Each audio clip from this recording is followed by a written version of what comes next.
Assalamualaikum warahmatullahi wabarakatuh. Kami dari kelompok 10 yang beranggotakan Nur Afifah H141802, Ayu Lestari H141839, Alifia Nur Fauzan H141873, dan Ayu Yustika H141880. Pada kesempatan kali ini, kami akan membahas kasus proletariat digital dalam citizen journalism yang dilakukan oleh Kompasiana. Latar belakang kami menganalisis kasus ini karena pesatnya kemajuan teknologi yang memberikan efek signifikan terhadap media di masa kini. Kebebasan dan interaksi baru menjadi jalan bagi masyarakat untuk membentuk media secara mandiri yang disebut sebagai citizen journalism. Media ini dianggap sebagai wadah yang mudah diakses, bermodal rendah, dan ramah pengguna. Adanya citizen journalism memberikan pandangan baru dalam bermedia di mana masyarakat bukan lagi berposisi pasif sebagai penerima isu, tetapi sudah mampu memilih dan menentukan informasinya sendiri. Sistem ini mengizinkan pembagian kekuasaan media yang awalnya terpusat kini menyebar ke tangan-tangan masyarakat. Tren citizen journalism semakin berkembang, terutama semenjak media arus utama ikut mempopulerkannya sehingga semakin mudah untuk diakses.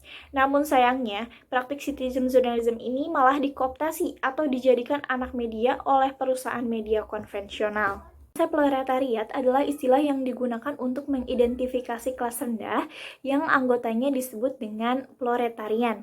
Awalnya, istilah ini digunakan untuk mendeskripsikan orang tanpa kekayaan atau yang biasanya digunakan untuk menghina atau merendahkan.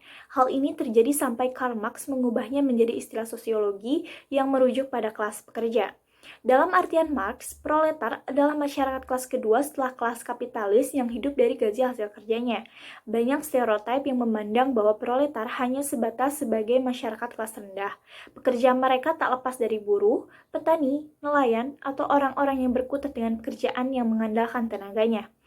Nah, pada kasus kali ini, praktik citizen journalism dalam lingkup media arus utama dapat dijadikan sebagai salah satu contoh terkait usaha penciptaan hierarki sosial, di mana struktur kelas yang tercipta menempatkan Kompasiana sebagai pemilik modal dan pengguna atau citizen journalism sebagai buruhnya.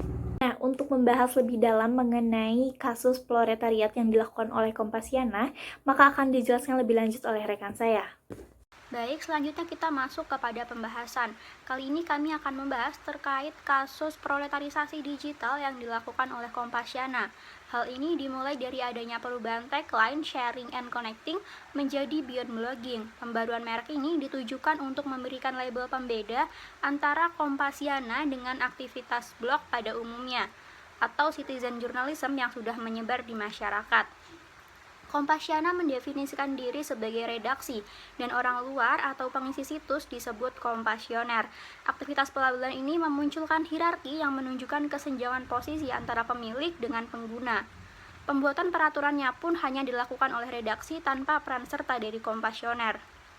Hal ini menyebabkan Kompasiana dituding melakukan kebohongan di balik situs berbasis user generate, atau Kompasioner tidak menulis berdasarkan peraturan-peraturan yang diinginkan secara pribadi, melainkan mengikuti peraturan-peraturan yang dibuat oleh Kompasiana tanpa peran serta dari Kompasioner dalam pembuatan regulasinya.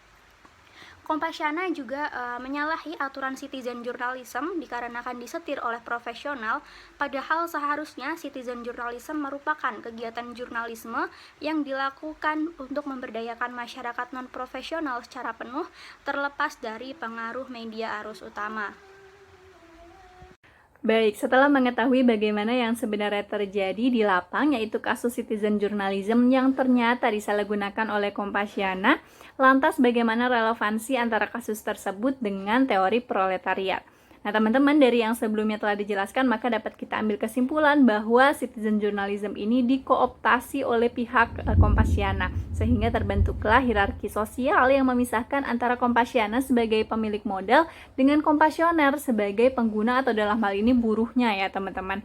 Nah, kemudian Kompasiana sebagai pihak yang kuat atau kita sebutnya kaum borjuis ya teman-teman, ini melakukan proletariat digital. Ada 3 jenis, yaitu komodifikasi regulasi, upah, dan juga eksploitasi jam kerja kompasioner, di mana setiap regulasi di Kompasiana ini tidak melibatkan peran dari kompasioner dan juga kompasioner tidak dibayar dalam bentuk uang, melainkan hanya sebatas akses media Kompasiana. Kemudian yang ketiga ada eksploitasi jam kerja, di mana secara tidak sadar kompasioner ini bekerja selama 24 jam untuk Kompasiana. Nah, teman-teman, kenapa sih Kompasiana ini dikatakan sebagai pelaku praktik proletariat gitu ya? Nah, di sini kan melalui tiga jenis tadi, komodifikasi regulasi upah dan juga eksploitasi jam kerja. Nah, itu kan akan terjadi transfer kesejahteraan yang seharusnya diterima oleh kompasioner, tetapi tidak diterima dan justru meningkatkan surplus Kompasiana sebagai pemilik modalnya gitu, teman-teman. Nah, lantas bagaimana dampak lebih lanjutnya akan dijelaskan oleh rekan saya. Baik, selanjutnya yaitu dampak yang ditimbulkan akibat adanya kasus proletariat digital pada Kompasiana. Yang pertama yaitu surplus value. Surplus value menyatakan tentang adanya kelebihan nilai produksi seorang buruh berbanding dengan upah dalam suatu proses produksi. Kelebihan nilai ini menciptakan keuntungan yang jauh lebih besar bagi pemilik modal atau Kompasiana dibandingkan dari modal yang dikeluarkan. Dalam hal ini, buruh atau kompasioner tidak berkuasa atas nilai lebih atau keuntungan yang telah dihasilkannya sebagai tenaga kerja. Yang kedua yaitu surplus of labor time, yang menyatakan bahwa adanya penggunaan waktu kerja para buruh secara eksplosif dalam menciptakan kekuatan produktif dalam proses produksi. Para pemilik modal memanfaatkan para buruh dengan memaksa para pekerja untuk bekerja lebih lama daripada seharusnya untuk menciptakan keuntungan yang lebih besar.